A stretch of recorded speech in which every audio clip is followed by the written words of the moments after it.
On the morning of October 13, 1899, the community of Selkirk, Montana, awoke to an impossible sight, one that would haunt them for generations to come.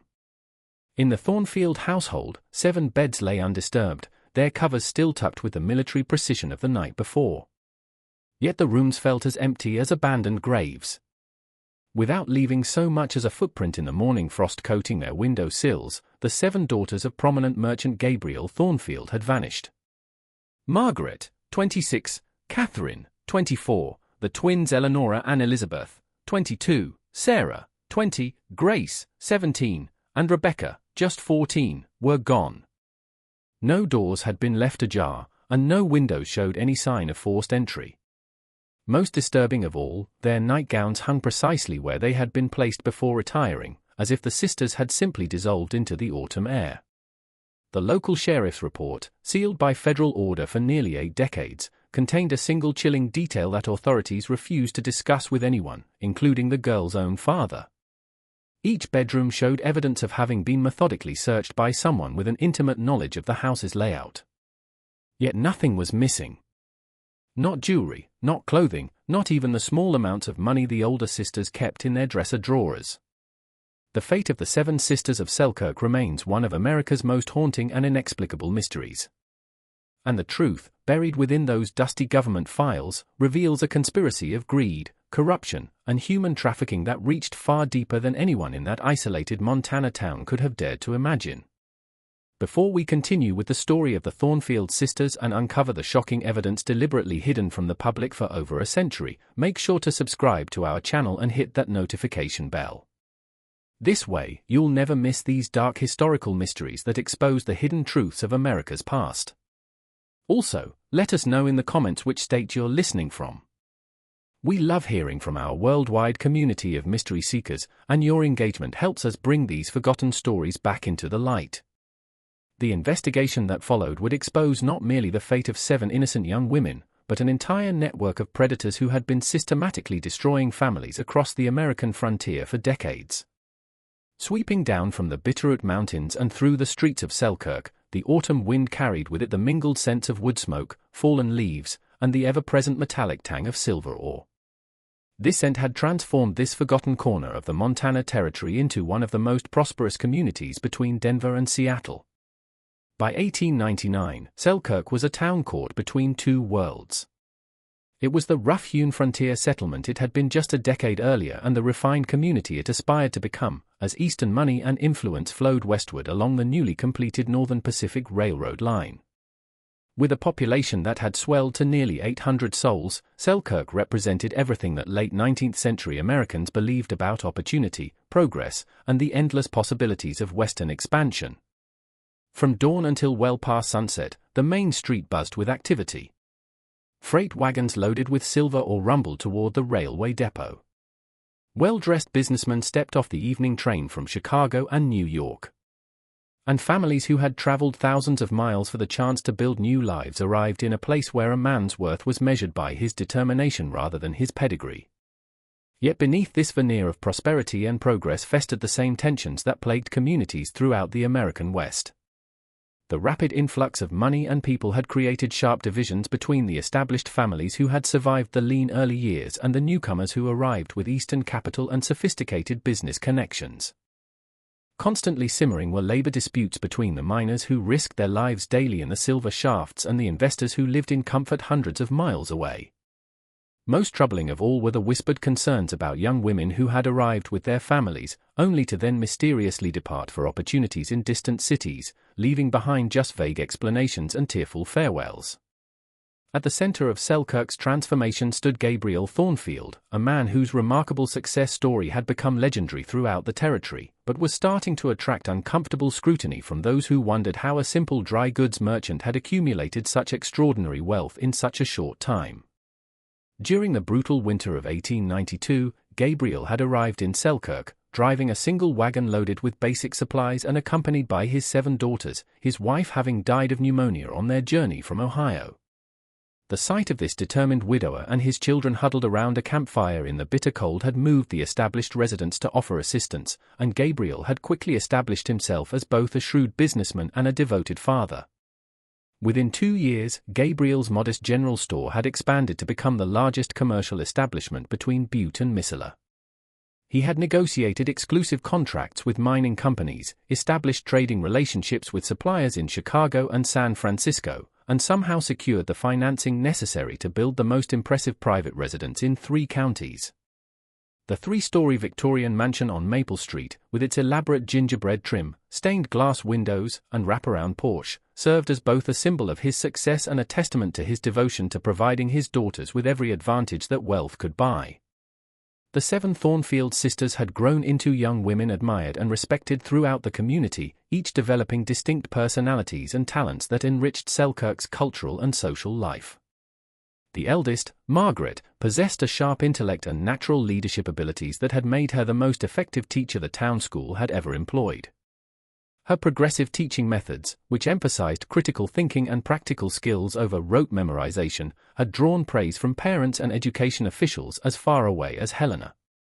She was known for staying late to help struggling students, organizing advanced classes for gifted children, and advocating tirelessly for better resources and facilities. Just 2 years younger than Margaret, Catherine had inherited their mother's artistic talents and transformed them into a passion that enriched the entire community. Her paintings, landscapes capturing the rugged beauty of Montana's mountains and valleys, portraits revealing the character and dignity of frontier families, and still lives finding beauty in the simple objects of daily life, adorned homes and businesses throughout Selkirk. She had organized cultural events that brought refinement and entertainment to the frontier town, including concerts, art exhibitions, and literary discussions that attracted visitors from neighboring communities. Inseparable companions, the twins Eleanora and Elizabeth had channeled their natural ability with needle and thread into a thriving seamstress business that employed several local women. Their shop had become a gathering place where women could discuss community affairs, share news, and support each other through the challenges of frontier life. Despite their identical appearance, the twins had developed distinct personalities. Eleanora was the more outgoing and business-minded, while Elizabeth possessed a quiet wisdom that made her a trusted confidant for many of Selkirk's residents. Blessed with a voice that could fill the Methodist Church without strain, 20-year-old Sarah had become the heart of Selkirk's religious and charitable activities. She organized the church choir, directed holiday pageants that drew audiences from throughout the valley, and led fundraising efforts for families affected by mining accidents or other tragedies. Her compassion and organizational skills had made her indispensable to the community's efforts to care for its most vulnerable members, including widows, orphans, and injured miners. At just 17, Grace had already demonstrated a mathematical ability that astounded her teachers and made her invaluable to her father's increasingly complex business operations. She could calculate compound interest in her head, balance multiple sets of books simultaneously, and spot discrepancies in financial records that escaped the notice of experienced bookkeepers. Her father had begun consulting her on major business decisions, and several prominent businessmen had remarked that Grace possessed the sharpest financial mind they had ever encountered in someone so young. The youngest at 14, Rebecca brought joy and laughter to everyone around her with an infectious personality that could brighten even the darkest winter day. Despite her youth, she had already shown remarkable maturity by volunteering at the town's small library, where she read to children whose parents worked long hours in the mines or shops. Her natural empathy and genuine interest in others had made her beloved by families throughout Selkirk, and many predicted she would grow up to become a teacher or nurse, continuing her family's tradition of service to the community. The Thornfield family's prominence in Selkirk society, however, had begun to attract attention that Gabriel found increasingly uncomfortable. Some residents whispered that his rapid accumulation of wealth suggested connections to powerful interests back east, while others questioned how a man who had arrived with virtually nothing had secured the financing necessary to build such an elaborate home and expand his business so dramatically. These suspicions intensified during the summer and early autumn of 1899 as Gabriel began hosting private meetings with well-dressed strangers who arrived on the evening train and departed before dawn, conducting their business in hushed conversations behind the closed doors of his study. Adding another layer of tension to life in Selkirk and throughout the American West was the political and economic climate of 1899. The nation was still recovering from the devastating economic depression that had begun in 1893, and the effects of bank failures, business closures, and unemployment continued to ripple through communities that had previously enjoyed steady prosperity. Throughout mining communities in Montana, Colorado, and Idaho, labor disputes were becoming increasingly common and violent as workers organized to demand better wages, safer working conditions, and protection from the arbitrary power of distant investors. The recently formed Western Federation of Miners had been actively organizing workers throughout Montana, and several mines in neighboring towns had experienced strikes that sometimes turned violent when mine owners brought in armed guards or called upon territorial authorities for military intervention. Local business owners, including Gabriel Thornfield, found themselves caught between the legitimate demands of their workers and the expectations of Eastern investors who cared little for the welfare of frontier communities and demanded maximum profits regardless of human cost. This volatile atmosphere was further complicated by the rapid changes that railroad expansion had brought to previously isolated communities. The Northern Pacific's extension to Selkirk in 1896 had brought unprecedented prosperity, but it had also exposed the town to outside influences and criminal organizations that preyed upon frontier families. Reports circulated of confidence men, land speculators, and various criminal enterprises that followed the railroad lines westward. The events of October 12, 1899, began with the kind of crisp autumn morning that made residents of Selkirk grateful for their decision to build lives in Montana's spectacular landscape. Having reached their peak autumn colors, the maple trees lining the town's main streets created a canopy of gold and crimson that filtered the morning sunlight into patterns of extraordinary beauty.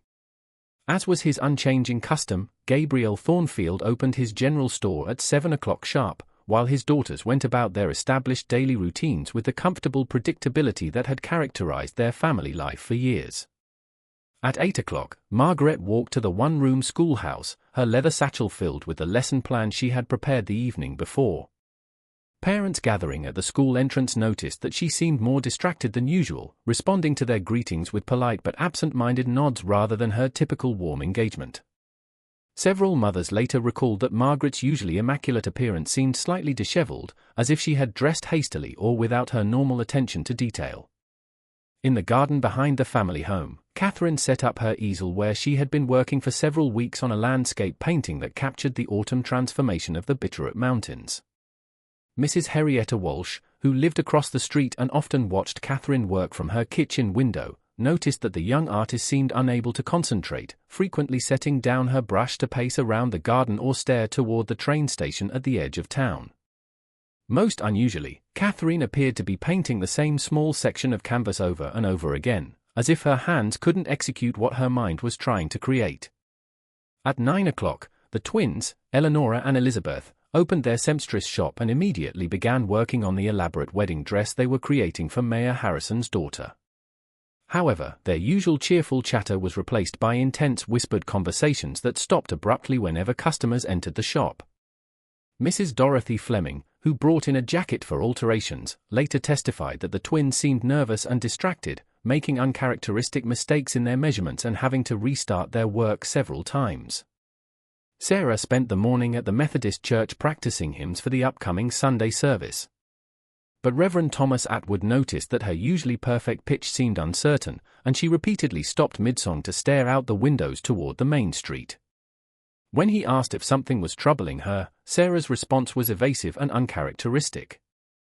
She claimed to be feeling slightly unwell, but refused his offer to summon Dr. Porter or to send word to her father. Working in the general store alongside her father, Grace seemed unusually quiet to several customers and made simple arithmetic errors that were completely unlike her normally flawless mathematical abilities. Gabriel himself appeared tense and distracted, frequently checking his pocket watch and glancing toward the street as if expecting someone or something that failed to arrive on schedule. Even young Rebecca, normally the most carefree and talkative of the sisters, seemed subdued as she helped Mrs. Caldwell with the household's daily cleaning and preparation for the evening meal. The housekeeper later recalled that Rebecca asked several unusual questions about travel, whether she had ever been far from Montana, whether she missed her family when she had worked in other towns, and whether she thought it was possible to be happy when separated from everyone you loved. As the afternoon progressed, the subtle disturbances that had marked the sisters' behavior throughout the day became more pronounced. At approximately 3 o'clock, Dr. Samuel Porter was returning from a house call when he encountered all 7 sisters walking together along River Street in the direction of the train depot.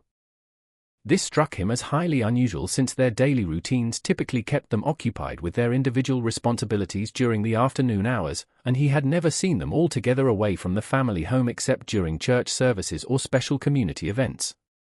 What disturbed Dr. Porter most profoundly was the sisters' demeanor as they walked. Normally vibrant, talkative, and engaged with everyone they encountered, the 7 young women moved in complete silence, their faces pale and their expressions troubled in ways that suggested deep emotional distress. They walked with the mechanical precision of people forcing themselves to complete an unpleasant but unavoidable task, their usual grace and natural warmth replaced by a rigid determination that seemed almost military in its intensity. When Dr. Porter called out a cheerful greeting, only Rebecca looked back, and the fear in her young eyes chilled him to the bone. The girl's face, normally animated with laughter and curiosity, wore an expression of terror that seemed completely incompatible with the safe, familiar surroundings of their hometown. For a moment, their eyes met across the distance, and Dr. Porter later swore that Rebecca's gaze conveyed a desperate plea for help that she was powerless to voice aloud. The last confirmed sighting of the Thornfield sisters as a group came from Timothy Fletcher, the night clerk at the telegraph office, whose window provided an unobstructed view of the main street. At approximately 9:15, Fletcher glanced up from his work to observe all 7 sisters standing together beneath the amber glow of the street lamp directly outside his office window. Their positioning and body language struck Fletcher as extraordinary and troubling. Rather than the casual arrangement of sisters engaged in conversation, they stood in a precise line facing toward the train station, their posture rigid and their attention focused with an intensity that suggested both anticipation and dread. They appeared to be waiting for something or someone specific, their stillness so complete that Fletcher initially wondered if his eyes were playing tricks on him in the uncertain lamplight. What made this sighting particularly significant was the unusual nature of their clothing.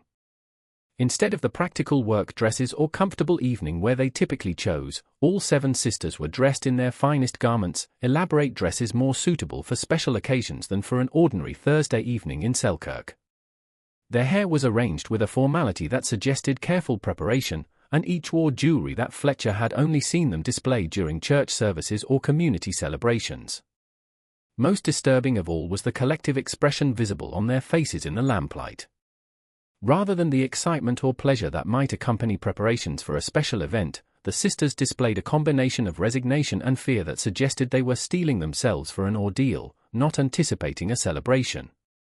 When Fletcher looked up from his work again approximately 10 minutes later, they had vanished as silently and mysteriously as they had appeared.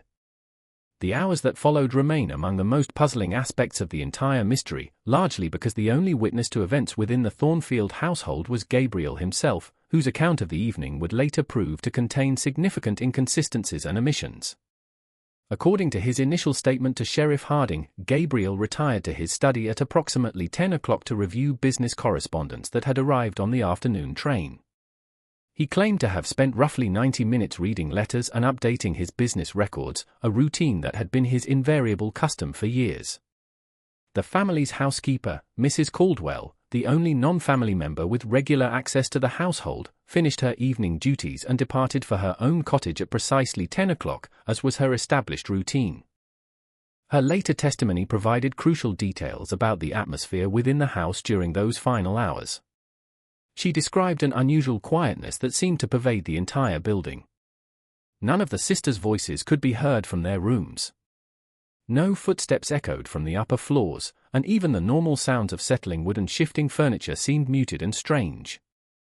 Most significantly, Mrs. Caldwell noticed that the usual preparations for the following day had not been completed.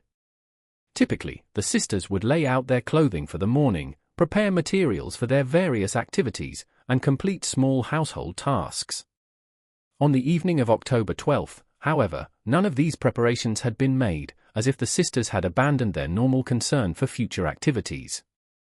Gabriel claimed that he went to bed at his normal hour of 11:30, assuming that his daughters had already retired to their respective rooms. His account of his evening routine matched the pattern he had followed for years: a final check of the doors and windows, a brief prayer in the family's small chapel room, and retirement to the master bedroom. What happened during the hours between 11:30 on the evening of October 12 and dawn on October 13 remains one of the most perplexing aspects of the entire case. Gabriel maintained that he slept normally and heard nothing unusual during the night. Yet the physical evidence discovered the following morning suggested that extraordinary and carefully coordinated activities had taken place throughout the house while he remained unaware in his bedroom.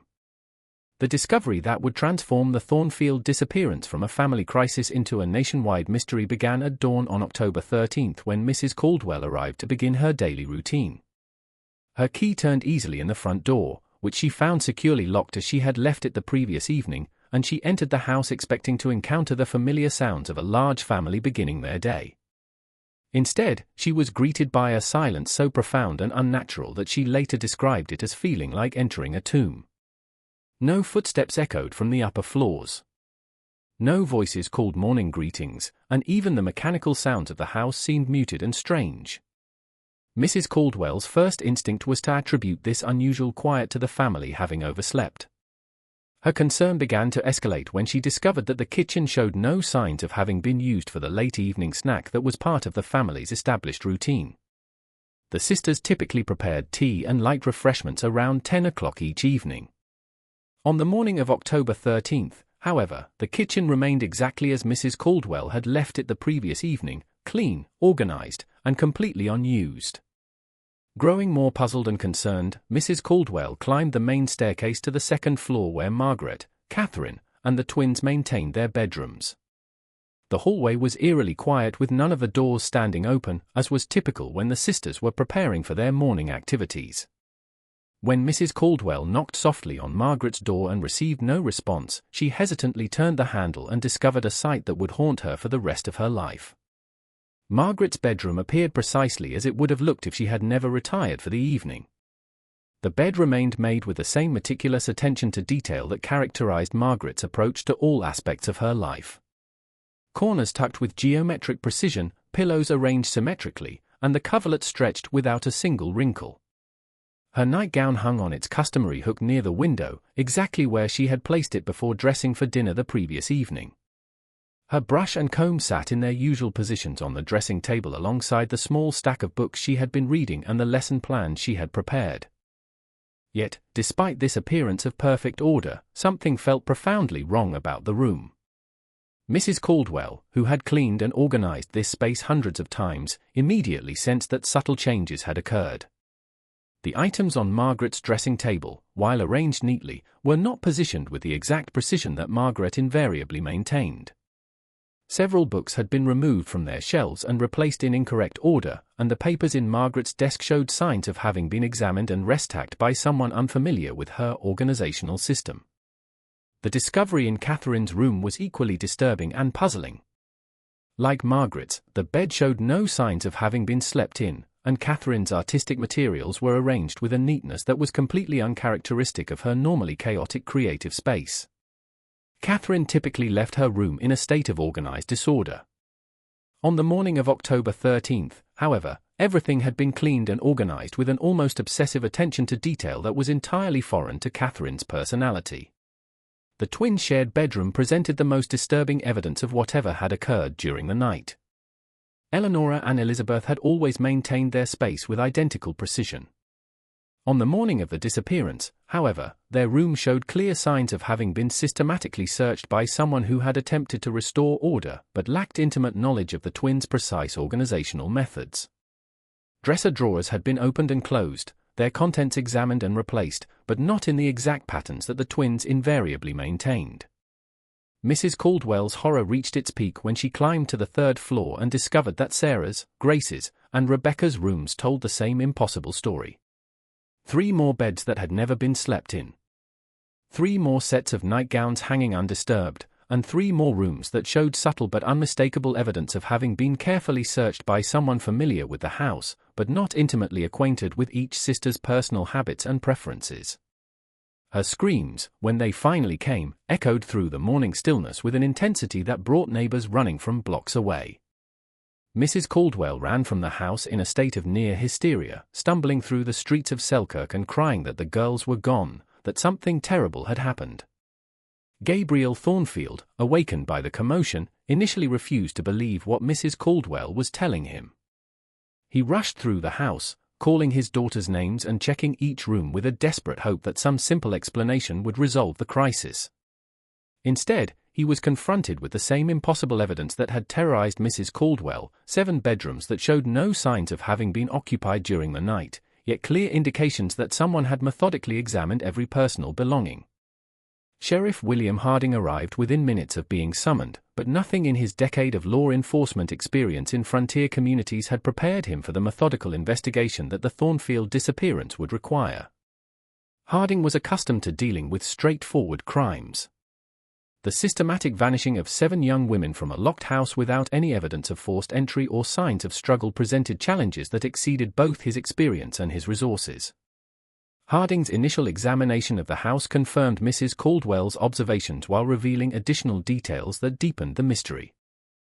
Every door and window in the house remained securely locked from the inside with no evidence of tampering. The front and back doors showed no signs of having been opened during the night, and the windows were all latched in their normal positions.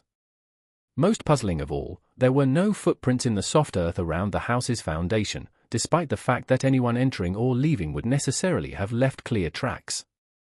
The systematic search of the sisters' belongings became more apparent as Harding conducted a detailed examination of each room. In every case, personal items had been examined and replaced, but not with the precision that would indicate familiarity with each sister's habits. Clothing had been unfolded and refolded. Jewelry had been examined and returned to boxes, and personal papers had been read and restacked. Yet nothing appeared to be missing. Valuable jewelry remained in plain sight. Small amounts of money were undisturbed, and even sentimental items remained exactly where they had always been kept. Sheriff Harding's investigation expanded systematically throughout Selkirk as he interviewed every resident who might have observed relevant details. What emerged from these conversations was a pattern of strange occurrences and subtle disturbances that had been building throughout the summer and early autumn of 1899. Multiple witnesses reported seeing well-dressed strangers arriving on evening trains during the weeks leading up to the disappearance. These visitors, always impeccably dressed and carrying expensive leather luggage, would conduct brief meetings with prominent citizens and then depart on the following morning's train without engaging in any normal social activities.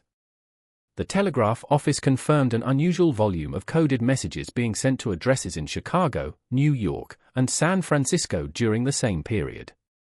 Timothy Fletcher, the night clerk, revealed that these messages were typically sent late in the evening and consisted of seemingly random combinations of numbers and letters. Most of these messages were sent by Gabriel Thornfield himself, though several other prominent citizens had also dispatched coded communications to the same eastern addresses.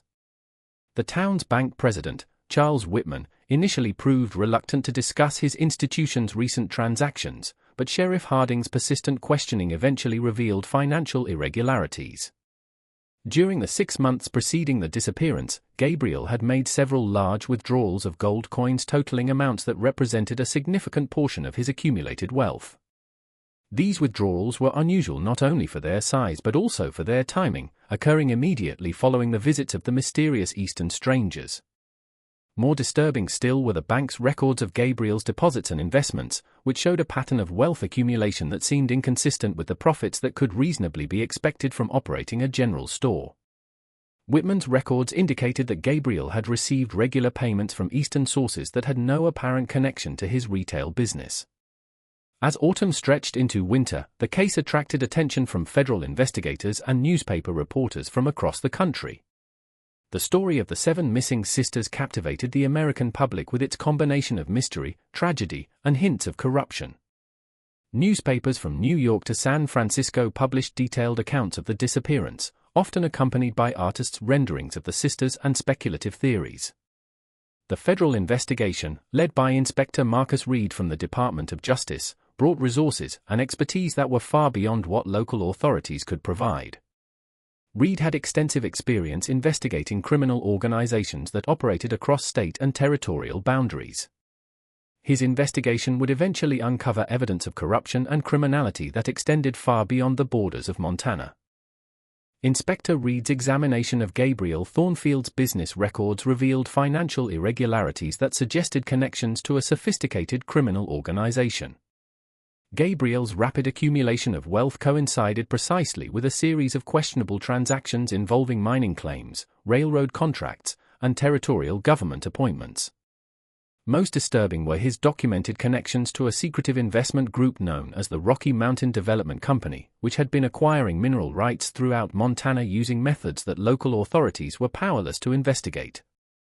The Rocky Mountain Development Company proved to be a particularly elusive target for federal investigators. The organization operated through a complex network of subsidiary companies, shell corporations, and proxy agents that made it virtually impossible to identify its true owners. What Reed could establish was that the company had been systematically acquiring control of valuable natural resources throughout the West, often through arrangements that involved local officials who received substantial payments in exchange for their cooperation. Gabriel Thornfield's relationship with this organization appeared to have begun shortly after his arrival in Selkirk when he received what his records described as investment capital. In exchange for this financial support, Gabriel had apparently provided the organization with detailed information about local mining operations and political developments. As winter settled over Selkirk and the immediate search gradually shifted from active investigation to cold case status, the town itself began to undergo changes that reflected the trauma and suspicion that the disappearance had generated. Several families, uncomfortable with the implications of the federal investigation, decided to seek opportunities elsewhere. Gabriel himself became an increasingly reclusive figure who rarely left his empty mansion except to visit the cemetery where he had erected 7 marble headstones despite the absence of bodies to bury beneath them.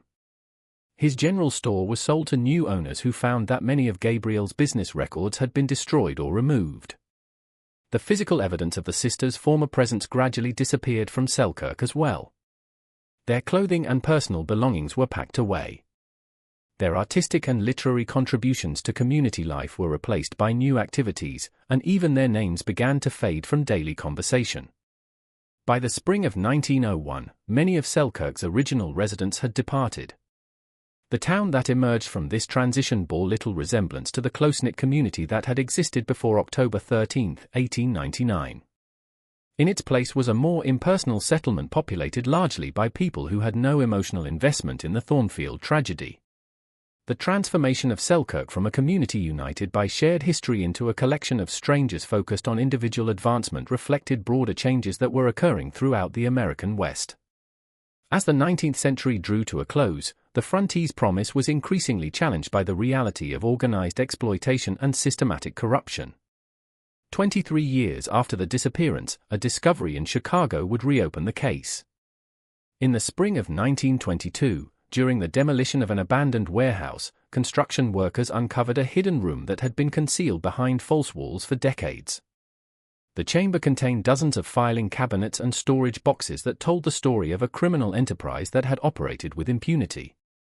Among the artifacts discovered in this hidden archive were 7 small photographs, each showing one of the Thornfield sisters in informal poses that suggested professional studio work. The images were accompanied by detailed written descriptions of each sister's personality, skills, and physical characteristics, compiled with a thoroughness that suggested commercial interest.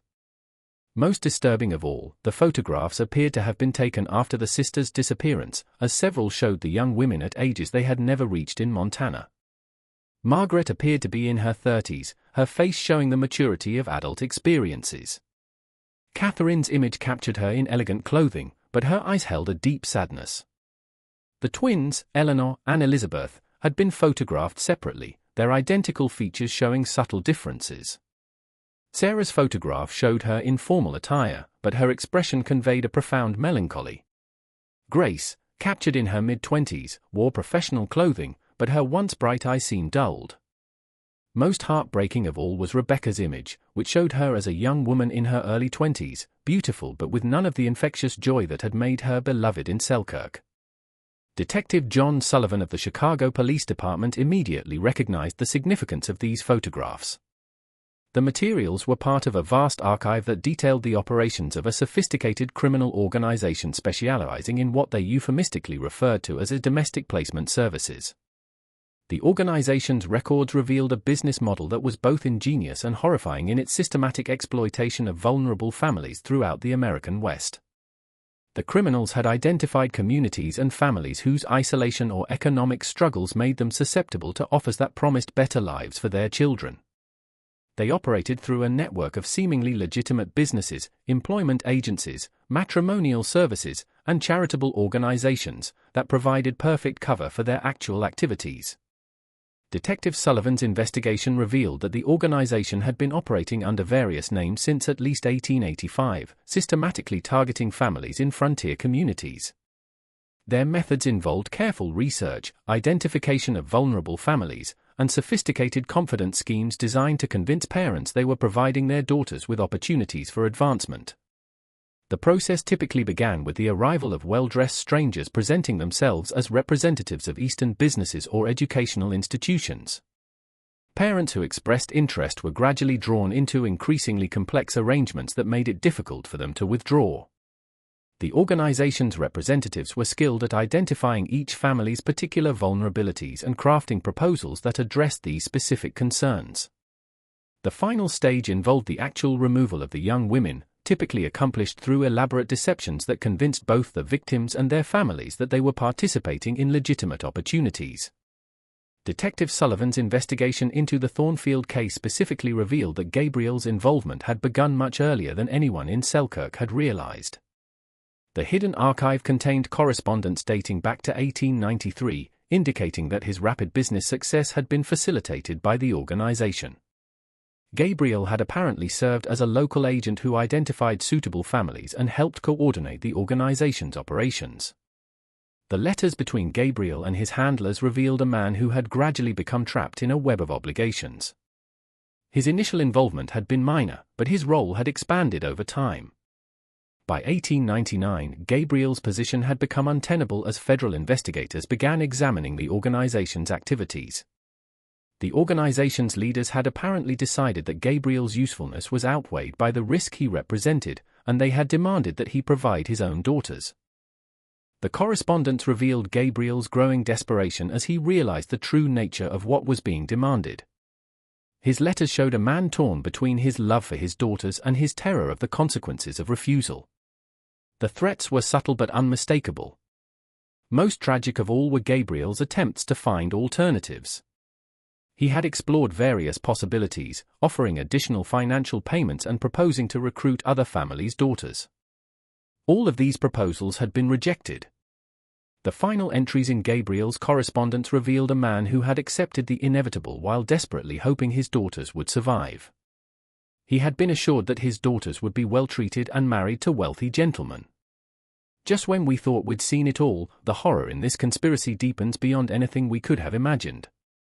If this story is giving you chills, share this video with a friend who loves dark mysteries. Hit that like button to support our content, and don't forget to subscribe to never miss stories like this. Let's discover together what happens next. The revelation of Gabriel's correspondence sent shockwaves through American law enforcement and sparked a nationwide investigation. Detective Sullivan's discovery had exposed not just the fate of the Thornfield sisters, but evidence of a criminal enterprise that had operated for decades.